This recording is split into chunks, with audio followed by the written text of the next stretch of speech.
Dawn broke over Camp Henderson with the kind of harsh, unforgiving light that made everything look like a crime scene waiting to happen. The concrete barracks cast angular shadows across the parade ground where 123 fresh recruits stumbled out of their bunks, most still drunk on the fantasy that military service would transform them into heroes overnight. Among them, one man stood apart not by choice, but by the cruel mathematics of time and circumstance. James Mitchell was 38 years old, which made him ancient in this sea of 19- and 20-year-old faces. His salt and pepper beard, weathered hands, and the slight limp he tried to hide marked him as an outsider before he even opened his mouth. The other recruits sized him up with the casual brutality of sharks sensing blood in the water. They saw his careful movements, the way he favored his left shoulder, and the reading glasses he needed for paperwork. To them, he was already defeated, a desperate middle-aged man clinging to dreams that belonged to younger, stronger bodies. What they couldn't see was the steel core that had been forged in the white-hot furnace of single parenthood. They didn't know about Emma, his 7-year-old daughter with her mother's blue eyes and a chronic asthma condition that required medications costing $800 per month. They couldn't imagine the weight of being everything to someone so small and trusting: father, mother, provider, protector, and the keeper of promises made to a dying woman. Sarah had been gone for 2 years now, claimed by a cancer that ate through their savings as ruthlessly as it consumed her body. James had spent those final months learning to braid Emma's hair through YouTube tutorials, mastering the art of French toast that actually tasted like Sarah's, and lying awake nights calculating how long their dwindling bank account would last if Emma's condition worsened. The construction work that had once provided steady income had dried up after his accident, a fall from scaffolding that left him with a permanently damaged left shoulder and reflexes that weren't quite fast enough anymore. The military represented more than employment. It was salvation wrapped in olive drab. The benefits package alone would cover Emma's medical expenses for life, and the steady paycheck would finally allow him to breathe without counting every grocery store purchase twice. But first, he had to survive 12 weeks in this concrete purgatory, where his age had already painted a target on his back. The first drill sergeant to address them was Commander Lisa Torres, a woman carved from granite and spite. Her uniform was pressed to surgical precision, her dark eyes scanning the formation like a predator evaluating prey. When those eyes landed on James, something shifted, a flash of disdain so sharp it could have cut glass. Well, Commander Torres announced, her voice carrying across the parade ground like a whip crack. Looks like somebody's grandfather decided to play soldier. Tell me, Mitchell, what exactly makes you think you belong here with actual warriors? The question hung in the morning air like tear gas, toxic and inescapable. James kept his eyes forward, jaw clenched tight enough to crack molars. He had rehearsed this moment during the 3-hour drive to base, but reality hit harder than preparation.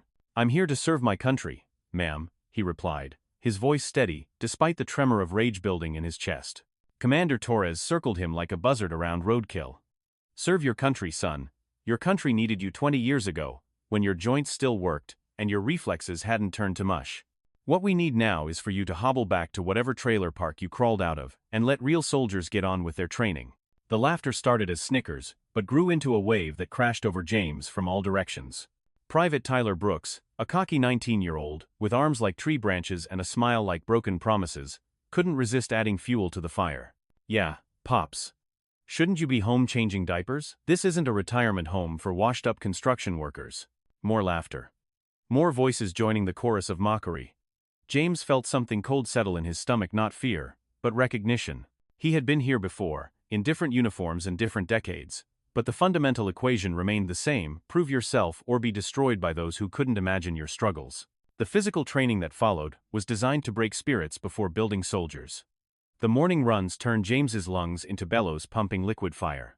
His knees, already damaged from years of construction work, screamed protests with every step on unforgiving asphalt. By week's end, he was finishing dead last in every exercise, his time so pathetic that even the instructors seemed embarrassed. The obstacle course became his personal circle of hell. Wooden barriers that barely slowed younger recruits became mountains he had to conquer through pure stubborn will. The rope climb, requiring upper body strength that had abandoned him somewhere around his 35th birthday, became a daily humiliation. He would grip the rough hemp with bleeding hands, haul himself perhaps 6 feet upward, then slide back down while Sergeant Williams checked his watch with theatrical disgust. Mitchell, my dead grandmother could climb that rope faster, and she's been cremated. Williams bellowed. Are you training to join the military or auditioning for a circus freak show? The swimming portion was even worse. The Olympic-sized pool might as well have been filled with concrete. James' stroke was more drowning than swimming, his panicked thrashing creating wake patterns that amused his sleeker, younger competitors. They nicknamed him Anchor for his tendency to sink, and even James admitted there was accuracy in the cruelty. Combat training paired him against opponents, unburdened by accumulated injuries and the weight of real responsibility. Marcus Johnson, a former high school wrestler, who stood 6'4" and moved like liquid violence, seemed to take personal pleasure in demonstrating the vast gulf between their capabilities. "Come on, Pops." Marcus would taunt during sparring, his words punctuated by punches James could see coming but couldn't avoid. "My baby sister hits harder, and she's still in diapers." The psychological warfare cut deeper than physical exhaustion. Every mistake became evidence of his inadequacy, every failure broadcast as proof he didn't belong. When he struggled with weapons maintenance, his civilian-trained hands moving too slowly through military-specific procedures, it became fodder for lessons about efficiency. When exhaustion made him nod off during late-night lectures, he earned additional duties that devoured his already limited rest. His fellow recruits, sensing designated prey, began their own campaign of systematic destruction. Equipment disappeared before inspections. Accidents during formation sent him stumbling into the spotlight of negative attention. They created elaborate fictional histories about his civilian failures, each story more degrading than the last. Heard Old Man Mitchell got fired from construction for being too slow, Tyler announced loudly enough for everyone to hear. Probably couldn't tell a hammer from a screwdriver anymore. That's why he's here, nowhere else would take damaged goods. The nights were torture chambers of pain and doubt. While younger bodies recovered from each day's abuse, James cataloged new injuries joining his growing collection. His twisted ankle throbbed with each heartbeat. His shoulders burned from carrying equipment loads these kids handled like feather pillows. His pride, already battered by months of unemployment and mounting bills, was being systematically demolished by people who had never carried anything heavier than their own ambitions. But every evening, as he carefully composed letters to Emma on increasingly precious paper, James reminded himself why he was enduring this orchestrated humiliation. Each word was a promise to a little girl who still believed her father was invincible, who had no idea her medical bills were consuming their future faster than he could earn money to replace it. The memories of Sarah came strongest during the darkest hours. When the voice in his head whispered that maybe everyone was right, maybe he was just a foolish old man chasing impossible dreams. He could see her face as clearly as if she were lying beside him, hear her voice with that particular mixture of exasperation and love that had defined their marriage. "You always were too stubborn for your own good, James Mitchell," she would have said, probably shaking her head at his latest scheme to solve problems through sheer force of will. "But that's also why I married you. You never did know when to quit." Sarah had been the practical one, the voice of reason that kept his impulsive tendencies in check. She had handled finances with mathematical precision, navigated insurance bureaucracy with saint-like patience, and somehow made their modest home feel like a palace through nothing but love and attention to detail. When cancer came calling, she approached it with the same methodical determination she brought to everything else, researching treatments with the thoroughness of a medical student. James had been the one to fall apart during those final months, watching helplessly as disease consumed the woman he had planned to grow old with. He had raged against the unfairness, demanded answers from doctors who had none, spent countless nights memorizing every detail of her face before it was too late. Sarah had been the strong one, comforting him even as her own strength faded, making him promise to take care of Emma and never give up on the life they had planned together. "She's going to need you to be everything now," Sarah had whispered during one of their last coherent conversations, her voice barely audible above medical equipment's hum. "Father, mother, provider, protector, all of it. I know it seems impossible, but you're stronger than you think. You always have been."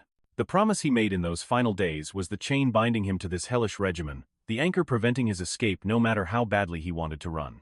Emma was counting on him to succeed, not just for financial security but for proof that her father was still the hero she believed him to be. The breaking point came during week 3, when a forced march through 12 miles of terrain that would challenge mountain goats pushed James beyond his already compromised limits. The packed 60 pounds of equipment that these kids carried like feather pillows felt like it was filled with concrete blocks. His breathing became labored gasps, his legs turned to rubber, and by mile 4 the main group was distant shadows in morning mist. He fell face first into a mud puddle at mile 6, his body finally rebelling against demands it could no longer meet. For long moments he simply lay there, calculating the distance back to base if he quit right now. The forest around him was silent except for rain on leaves and his own ragged breathing. Getting up required more strength than James thought he possessed. His muscles had stiffened during even that brief rest, and the pack seemed to have doubled in weight. But somehow he stood, adjusted his gear, and resumed the torturous march toward a destination that receded with every step. By mile 8 he was stumbling forward in controlled falling, each step a separate act of will. His vision blurred at the edges, and he was fairly certain at least one blister had burst, creating wet squelching in his left boot that suggested blood and worse. Then, through the fog and rain, he heard something that changed everything. "Help! Somebody help me!" The voice was young, scared, carrying the particular edge of panic that comes when bravado gives way to genuine terror. James's first instinct was to ignore it, assume this was just another training exercise designed to test his priorities. But as he listened more carefully, the distress was too real, too raw to be manufactured. He found Tyler Brooks 20 yards off the main trail, trapped beneath a fallen log that had apparently given way as he tried to climb over it. The cocky teenager who had spent weeks mocking James's limitations was now pinned from the waist down, his face pale with shock, and eyes wide with the kind of fear that comes when you realize invincibility was always an illusion. "Oh God, Mitchell, thank God you found me," Tyler gasped, his earlier arrogance completely forgotten. "I think my leg is broken. I can't feel my foot. This thing rolled when I tried to climb over it, and now I can't get out." The log was massive, easily 3 feet in diameter and waterlogged to the point where it probably weighed close to half a ton. Under normal circumstances, moving it would require multiple people and proper equipment. Under these circumstances, with Tyler potentially bleeding internally, and James already pushed beyond his physical limits, it should have been impossible. But James had learned that impossible was just another word for difficult, and difficult was something he had been dealing with most of his adult life. Without hesitation, he dropped his pack and began searching for leverage. A smaller branch, wedged at the right angle, could serve as a fulcrum. Stones piled at the base would provide a pivot point. It would take every ounce of strength he had left, but it might be enough. "Listen to me, Tyler," James said, his voice calm despite the urgency. "When I lift this log, you'll have maybe 3 seconds to pull yourself clear. Don't try to be tough, don't worry about looking graceful, just get out as fast as you can. Understand?" Tyler nodded frantically, his hands already positioned to drag himself backward the moment pressure lifted. James positioned himself at the makeshift lever, took a deep breath, and began to apply pressure. For a moment, nothing happened. The log was simply too heavy, the leverage insufficient. But then, with a groan that seemed to come from the earth itself, the massive timber began to rise. The effort required was superhuman, drawing on reserves James didn't know he still possessed. His muscles screamed in protest, his vision tunneled to a pinpoint, and he felt something in his lower back give way with a sharp pop that sent lightning through his nervous system. But the log lifted, and Tyler scrambled backward to safety just as James's strength gave out completely, and the timber crashed back to earth with a sound like thunder. Both men lay where they had fallen for several minutes, Tyler cradling an obviously broken ankle, while James tried to determine if he had just permanently damaged his spine. The rain continued falling around them, washing away blood from Tyler's injuries, and mixing the mud on their uniforms into uniform brown that made them both look like they had been buried alive. "Why?" Tyler asked finally, his voice barely audible above the rain. "Why did you help me? After everything I said, everything I did to you." James struggled to sit up, his back protesting every movement with sharp reminders of what he had just put it through. When he looked at Tyler, he saw not the arrogant teenager who had made his life hell, but a scared kid who had just learned the world was more dangerous than he had imagined. "Because that's what you do," James said simply. "You help when someone needs help. You don't keep score." The rescue had cost James what little strength remained for completing the march. But somehow he managed to fashion a crude crutch from a fallen branch and help Tyler hobble back toward the main trail. The checkpoint, when they finally reached it, erupted in confusion as medics rushed to attend Tyler's injuries, while Commander Torres stared at James with an expression impossible to read. "What happened out there, Mitchell?" she demanded, her voice carrying its familiar edge of authority mixed with something that might have been concern. James gave a factual account of the rescue, leaving out his own condition and focusing on Tyler's injuries. As he spoke, he noticed the other recruits looking at him differently, their earlier mockery replaced by something that resembled respect. Even Commander Torres seemed to be reassessing him, though her expression remained carefully neutral. The march continued after Tyler was evacuated to base hospital. But James was no longer struggling alone at the formation's back. Several fellow recruits had quietly adjusted their pace to match his, and more than one offered to carry part of his equipment load. The gesture was probably against regulations, but Commander Torres seemed to have developed selective blindness when it came to minor infractions involving mutual support. They completed the remaining miles as a unit, crossing the finish line together rather than as individuals racing for position. It was a small thing, barely noticeable to anyone who hadn't been paying attention to the group's social dynamics, but to James it represented a fundamental shift in how he was perceived by his peers. That evening, as James sat writing his daily letter to Emma, Tyler approached on crutches.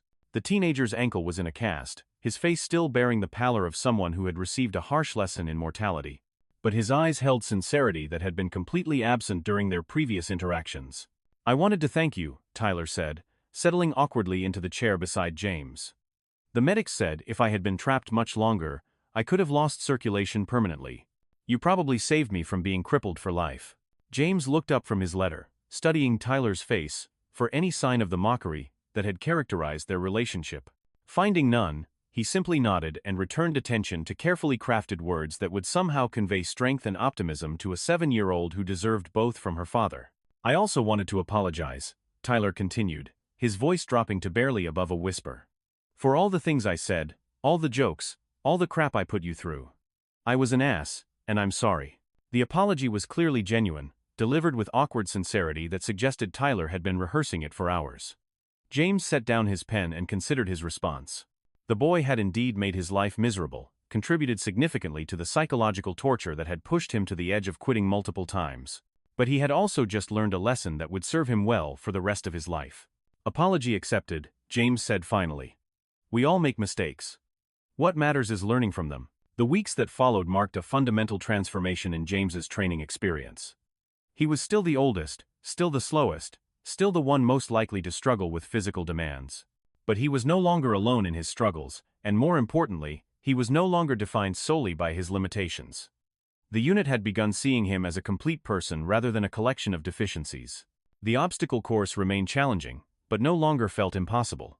Other recruits offered technique tips, spotted him during difficult climbs, and celebrated his small victories with genuine enthusiasm. His times were still pathetic by military standards, but they were improving steadily, and improvement was apparently enough to satisfy Commander Torres's evolving expectations.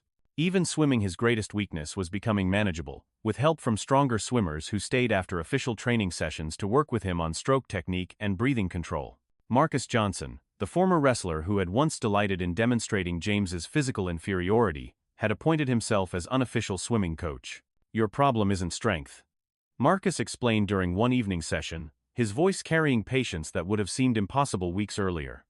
"It's efficiency. You're working twice as hard as necessary because you're fighting the water instead of moving through it." But it was during combat training that James truly began surprising everyone, including himself. His age and physical limitations remained factors, but they were offset by something younger recruits lacked: patience and tactical thinking developed through years of solving complex problems under pressure. Where they relied on speed and strength, he learned to use leverage and timing. Where they fought with emotion, he fought with calculation. The transformation wasn't overnight or pretty, but gradually James began holding his own during sparring sessions. His movements were economical rather than flashy, defensive rather than aggressive, but they were effective in ways that impressed even instructors. He couldn't match opponents' raw power, but he could anticipate their moves, redirect their energy, and exploit their impatience. As weeks passed and training intensified, James found himself settling into a role he hadn't expected: the steady veteran who provided stability when younger recruits became overwhelmed by pressure. He wasn't their leader officially, but he was often the person they came to when they needed advice or reassurance. The pivotal moment came during a comprehensive training exercise designed to simulate real combat conditions. The scenario involved rescuing hostages from a fortified position while under simulated enemy fire, with live ammunition, smoke grenades, and split-second decision-making requirements that exposed every weakness and limitation. The initial assault went badly for everyone. Obstacles were more challenging than anything they had encountered. Smoke made visibility nearly impossible, and blank ammunition created chaos that overwhelmed most of the squad's ability to think clearly. Within minutes, half the team was dead, according to exercise rules, and survivors were pinned behind inadequate cover, while their objective remained seemingly impossible to achieve. James was the first to notice patterns in simulated enemy fire, recognizing gaps in coverage that could be exploited by someone willing to move patiently rather than rushing forward dramatically. His construction experience had taught him to read terrain and identify structural weaknesses, skills that translated surprisingly well to tactical analysis. "Marcus, Rodriguez, give me covering fire toward that bunker on the left," he said, his voice calm despite surrounding chaos. "Tyler, when I signal, you and Johnson move to that depression 30 yards right. Don't rush, they can't see you if you stay low, and move during noise. The plan was simple but effective, relying on coordination and patience rather than individual heroics. James would use terrain knowledge to approach the objective from an unexpected angle while others provided distraction and support. It wasn't the kind of strategy that would make exciting war movies, but it was practical and achievable given their resources and capabilities. The successful mission completion wasn't just about James's individual contribution, though his tactical thinking had been crucial to adapting when the original plan proved inadequate. The real victory was how the squad had functioned as a unit, with each member contributing particular strengths to achieve collective goals none could have reached alone. Commander Torres, who had been observing from a concealed position, approached James afterward with an expression he couldn't decipher. Her usual mask of professional disapproval had been replaced by something that looked almost like surprise, as if she were seeing him clearly for the first time since his arrival. "That was excellent tactical thinking, Mitchell," she said, her voice carrying grudging respect that made the simple compliment feel like a medal. "Where did you learn to read terrain like that?" But before James could answer, Tyler approached with the kind of excitement that suggested important news. The teenager's ankle had healed well, and his attitude toward James had undergone complete transformation since the rescue incident. "Mitchell, you need to see this," Tyler said, practically bouncing with enthusiasm. "Rodriguez found something in your footlocker. Something fell out when he was helping organize your gear. Commander, you need to see this too." The tone suggested whatever had been discovered was significant, but James couldn't imagine what personal item could warrant this excitement. His footlocker contained exactly what it should: regulation uniforms, hygiene items, writing materials, and a few photographs of Emma. Nothing that should generate this level of interest. But as they walked toward the barracks, James felt growing unease. Something in Tyler's manner suggested the discovery had been more significant than simple organizational accident. The way he kept glancing at James with awe and disbelief indicated that whatever Rodriguez had found had fundamentally changed at least one person's perception. They reached James's bunk area where a small crowd had gathered around Rodriguez, who was holding something that made James's blood run cold. It was a photograph, creased and faded from years of careful storage, showing a much younger version of James in military dress uniform. But not just any uniform, the distinctive insignia of Army Special Forces, the Green Berets, one of America's most elite units. The photograph had been taken nearly 20 years earlier, during James's first deployment, when he had been everything these young recruits aspired to become. The man in the picture was lean and hard, his eyes bright with confidence that comes from superior training and proven capability. He looked like he could run marathons, climb mountains, and complete any mission without breaking a sweat. "Holy shit, Mitchell," Rodriguez said, his voice filled with something approaching reverence. "You were Special Forces. Why didn't you tell anyone?" The question hung in the air like smoke from an uncontrollable fire. Every eye in the barracks focused on James, waiting for an explanation that would reconcile the elite soldier in the photograph with the struggling middle-aged man they had been training alongside for months. The contrast was so stark that some seemed to wonder if the photograph was fake, or if there had been some mistake. But Commander Torres was looking at the photograph with a different expression entirely. Her eyes had gone wide with recognition, and her face had lost several shades of color as she studied not just the uniform but specific insignia and decorations visible in the image. When she looked up at James, her expression contained something that hadn't been there moments before: genuine shock mixed with dawning respect. "Those are Ranger tabs," she said quietly, her voice barely audible above excited recruit murmur. "Bronze Star with V device. Combat Infantry badge. Airborne wings." She paused, still staring at the photograph as if it might disappear. "How many deployments?" The question was asked with the kind of professional courtesy one veteran extends to another. Recognition of shared experience that transcended rank and current circumstances. James could see Commander Torres rapidly recalculating everything she thought she knew about him, trying to reconcile the struggling trainee with the decorated combat veteran whose photograph she was holding. "4, James said finally, his voice steady despite emotional turbulence the photograph had stirred. "Afghanistan twice, Iraq twice. 12 years active duty, 8 with Special Forces." The revelation hit assembled recruits like a physical blow. Tyler actually staggered backward, his face cycling through disbelief, embarrassment, and dawning understanding. Marcus's mouth fell open in a way that would have been comical under other circumstances. Rodriguez simply stared, apparently trying to process information that didn't fit with preconceived notions about age, capability, and military service. Commander Torres's reaction affected James most deeply.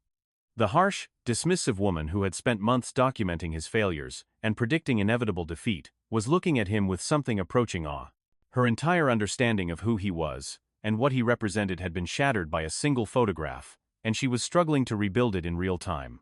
"Why didn't you tell us?" she asked, her voice carrying confusion and what might have been wounded pride. "Why did you let us treat you like someone who didn't belong here?" James finished gently, despite pain that memory of those early weeks still carried.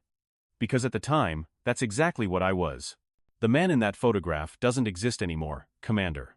He got old, got married, became a father, lost his wife, and discovered that all the training in the world doesn't prepare you for watching someone you love die slowly while you can't do anything to help." The explanation silenced the barracks completely. Even the most talkative recruits seemed to understand they were witnessing something significant, a moment of truth that would reshape how they understood not just James but the entire nature of strength and capability. "I came here because I needed benefits for my daughter," James continued, his voice growing stronger as he found words to explain choices that had seemed simple when made but complex when viewed from outside. "I knew I wasn't the soldier I used to be. I knew I would struggle, knew I would probably fail, knew you would all see me as a liability. But I also knew that if I didn't try, Emma would grow up poor, and I couldn't live with that." Commander Torres set the photograph down carefully, as if it were made of spun glass, and looked at James with an expression holding no trace of her former dismissiveness. When she spoke, her voice carried the kind of professional respect she might have used when addressing a superior officer. "Mitchell, I owe you an apology. Multiple apologies, actually. I made assumptions based on incomplete information, and I treated you in a way that was unprofessional and unfair. That's on me, not you." The final weeks of training were markedly different from anything James had experienced since arriving at base. Physical challenges remained formidable, but they were now viewed through the lens of rehabilitation rather than evaluation. Instead of documenting failures, instructors began working with him to rebuild capabilities that age and circumstance had eroded but not destroyed. The graduation ceremony 3 days later was brief and formal, with speeches about duty and honor James had heard in various forms throughout his military career. But when he received his certificate and shook hands with the commanding officer, he felt accomplishment that had nothing to do with military protocol, and everything to do with proving to himself that he could still rise to meet challenges that had initially seemed beyond his capabilities. Emma was there for graduation, brought by his sister for the special occasion, and her presence made the moment complete in ways no military honor could have achieved. She sat in the front row wearing a dress she had picked out specifically for the occasion, her eyes bright with pride and excitement as she watched her father officially become a soldier again. "Daddy, you look so handsome in your uniform," she whispered when he knelt to hug her after the ceremony. "Are you really a soldier now?" "Yes, sweetheart," he replied, his voice thick with emotion that had been building for months. "Daddy's really a soldier now. And that means we're going to be okay. Everything's going to be okay." The promise felt different this time, not like desperate hope that had sustained him through the darkest training moments, but like a statement of fact, based on evidence he had earned through months of struggle and eventual success. He had proven to himself and everyone else that the soldier he had once been wasn't completely gone, just temporarily buried under accumulated weight of loss and responsibility. That evening, as James wrote his final letter from base to be added to Emma's memory box, he reflected on everything that had changed since that first morning when he had stood in formation as an outsider mocked by children who couldn't imagine the experiences that had shaped him. The man who left Camp Henderson the next morning was neither the broken-down civilian who had arrived months earlier nor the young Special Forces operator whose photograph had surprised everyone. He was something new, a soldier rebuilt from hard experience, seasoned by loss, strengthened by responsibility, and tempered by knowledge that real victory sometimes looks like simply refusing to quit when everything seems hopeless. Emma would grow up with benefits and security her father's military service provided, but more importantly, she would grow up knowing that when life presents challenges that seem insurmountable, the answer isn't to surrender to circumstances but to find new sources of strength and keep moving forward, one difficult step at a time. That lesson, more than any military training or financial security, would be the true legacy of James Mitchell's unlikely transformation from mocked outsider to respected soldier.